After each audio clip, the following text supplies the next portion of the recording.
Alright guys, welcome back to Formula 1 News. Big rumours emerging today that Red Bull may have discovered a fatal flaw in the design of their RB20, apparently having to detune their engine substantially at the Miami Grand Prix to even finish the race and preventing an Australia-style Max Verstappen DNF. This does mean there is significantly more performance on the table for that Red Bull than we saw last weekend, but it also means if they don't get on top of this, there will be more DNFs on the horizon. Very much intrigued to your thoughts in the comments below. Hit the like button if you enjoy. Subscribe if you're new as always, I greatly appreciate it. Thanks also for 50,000 subs. We hit that milestone on the channel yesterday. Sensational. Thanks to all of you guys, all your support over the last couple of seasons of doing this. And yeah, really blown up over the last couple of months, really, understandably, with all the drama that's been happening. But yeah, if you guys haven't subscribed yet, I would really appreciate if you consider doing so. Get another one of these up behind me in the background. But we have lots to discuss today. If you guys didn't see yesterday's video towards the end, really, because it was confirmed as I was recording it, on Xavi Marcos gone, Brian Bozzi in as Leclerc's race engineer. I will say the timing on this is remarkable in the sense that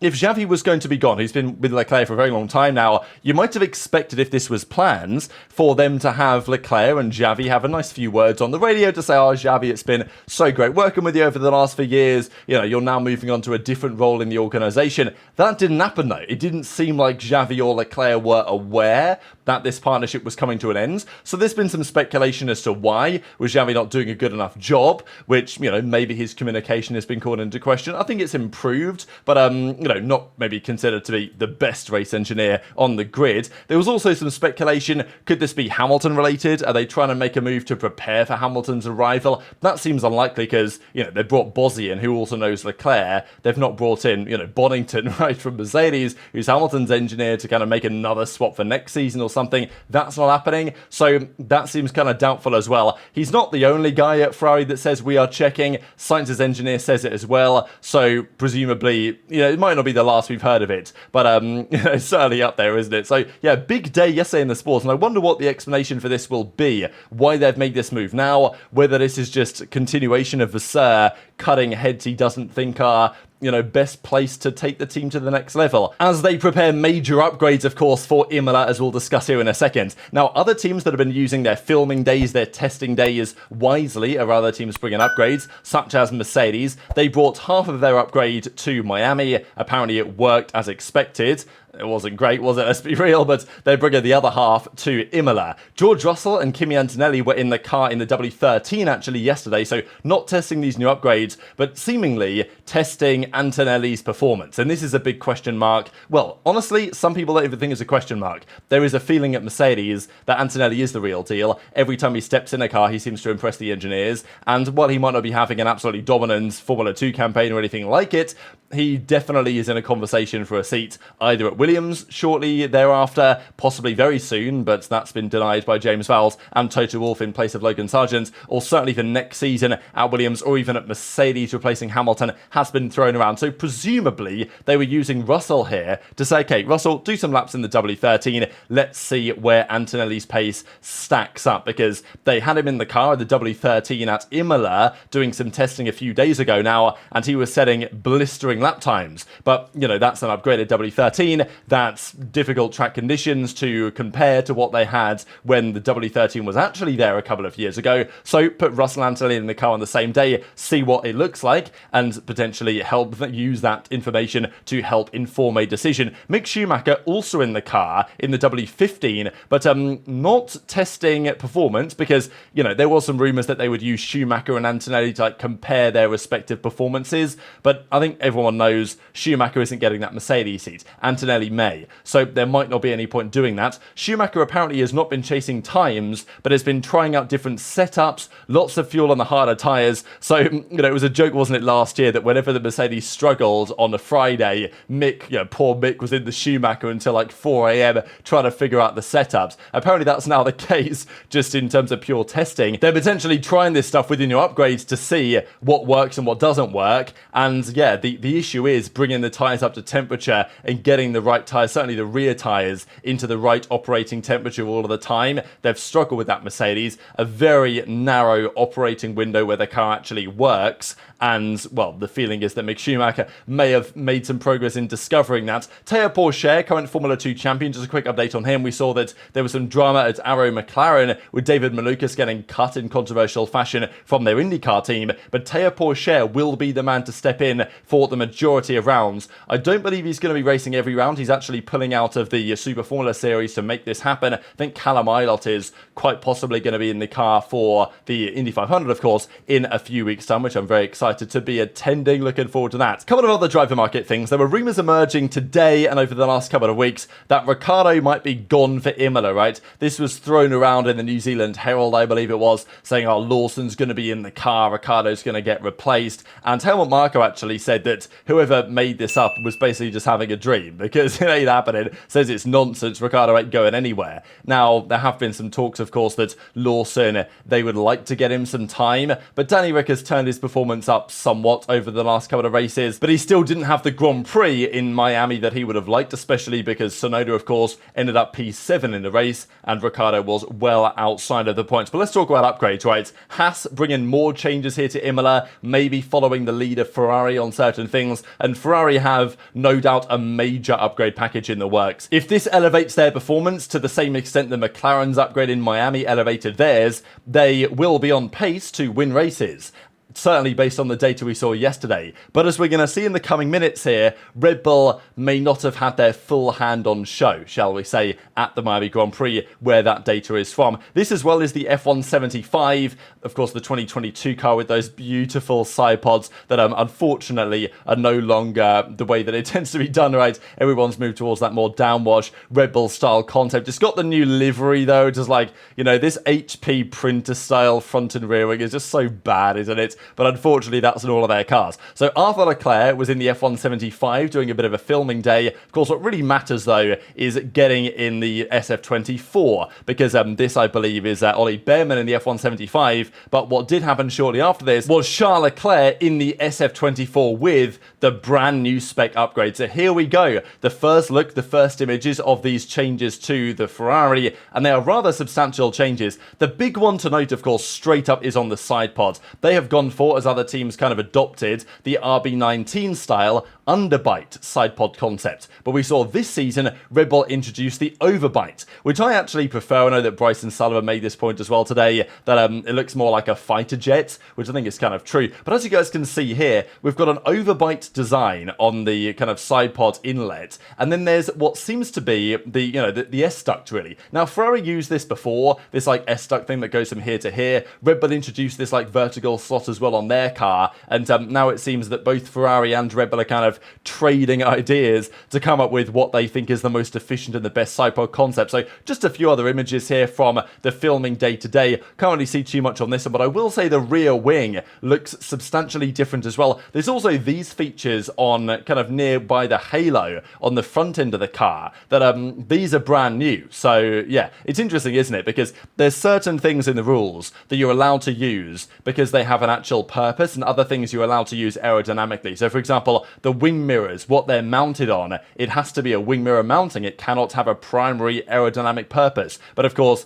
you're not going to design a brick, are you? You're going to design something which is aerodynamically efficient, so therefore teams are always kind of bending the rules in terms of, well, you know, this is actually has a very functional purpose. It's definitely not an aero piece, Mr. FIA man, and maybe this is one example because, you know, very interesting new ideas they're bringing to the car. It finally looks like a car that looks a bit more aggressive in its design concepts than we saw at the start of the season. This is quite high quality actually as well here, of this new side pod inlet, which is, you know, completely the opposite to what they had on the previous spec, and this of course is that inlet further down, and the very heavy undercut that we now see being, you know, prioritized by Red Bull. Did want to look as well at the rear wing. I don't really have a comparison here, but I just thought, does this not look a bit different to you guys? This rear wing design seems, I don't know, the scoop seems different, the pit at the side seems a bit different. There were rumors that they were going to change the rear wing. They're also changing the floor as well, which we can't see as much. We can see the edge pieces though of the floor, and there has been some comparison here between what they looked like previously previously, and well, this is what they look like now and what they looked like previously. So this is just a side-by-side really comparing the, what the car looked like in Miami and what the car looks like today ahead of the Imola Grand Prix. So good timing from Ferrari, using their filming day tokens very appropriately, you could argue, getting the perfect timing in to get these things tested. Whether they work, that is another question. But this is being kind of referred to as the SF24 Evo, like an evolution version. It's not a B spec, it's not an SF24B, but it is considered to be a major evolution of the previous concept. Vasseur has kind of played it down and said, well, it's not so much of a big deal. But no doubt they have changed things quite considerably on this car into the near future. How much impact is that going to have? That, of course, remains to be a question. But as we saw yesterday, the race pace, certainly over the entire Grand Prix in Miami, was Norris, the fastest driver. Verstappen was roughly a tenth behind. Leclerc was also just over a tenth behind, Sainz a couple of tenths behind. So, very competitive technically in terms of race pace. But China, the weekend before that, was ridiculously dominant for Red Bull. So that was the confusing thing for me. That Red Bull have had 2 weekends this season. Australia, where of course they had a DNF in the hands of Max Verstappen because of the brake failure. And then Miami, where they have not looked like an absolutely dominant force. Every other weekend they pretty much have. So what is the true performance of that Red Bull? That is a big question mark. Obviously, Fred Vasseur has been saying that, we're now putting Red Bull out of their comfort zone. They can no longer do whatever strategy they want and it's going to work. We are putting them under pressure. They have to respond to our decisions. That was one of the reasons, maybe the main reason, why Norris actually won in Miami, or at least had the advantage after the safety car, was because after Ferrari pitted Charles Leclerc very early, because they knew they could get to the end on that set of hard tyres, because their car is very good on tyre deg this year compared to the last couple of seasons, Red Bull had to respond. Like, Max Verstappen could not afford to allow the undercut to allow Charles Leclerc to overtake him. So he had to box a few laps later, and that meant that Norris could go long and take advantage of the perfect safety car timings. So it does mean that Red Bull are more vulnerable than they previously were. Fred Vasseur also said that come Imola, they're going to be fighting for the race win with Red Bull every single weekend. Norris says that he's going to win more races this year, 100% believes that next year he's going to put in a title challenge, which is great to hear from Norris because, one of the more pessimistic guys, I'm not going to lie, on the grid,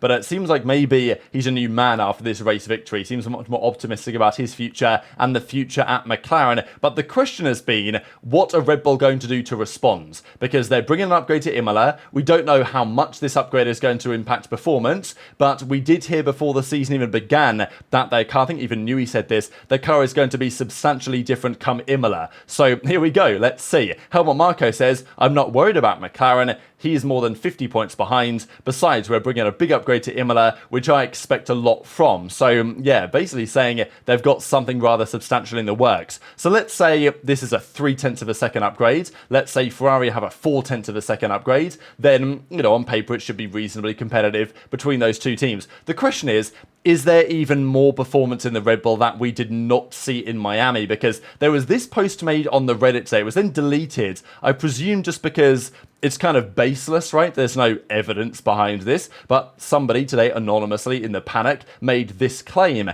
and I think it's worth discussing because this may explain a fair bit. It is confusing to my brain that in China we see Verstappen lapping a second lap quicker than anybody else in the field. We go to Miami and all of a sudden the Red Bull looks kind of not hopeless, but it was, slow with respect to how it normally is compared to the rest of the field. Wasn't slow. Verstappen still maximised points on the weekend given the circumstances, won the sprint, second in the Grand Prix, pole position, not a bad weekend for a P2, right? And obviously you can talk about setup, but after the sprint, they had the opportunity to change the setup, which I think they probably did, and it actually kind of backfired in the race. So there's been some speculation as to exactly how. This guy says the following: I was in the paddock at Miami. Amidst all of the celebrations for Lando, I was told by a couple of technical engineers from 2 different teams that Red Bull, so this is Red Bull Racing, not RB, just to clarify, it's not VCAR, but he's talking about Red Bull Racing, but people still call it RB, which is justified,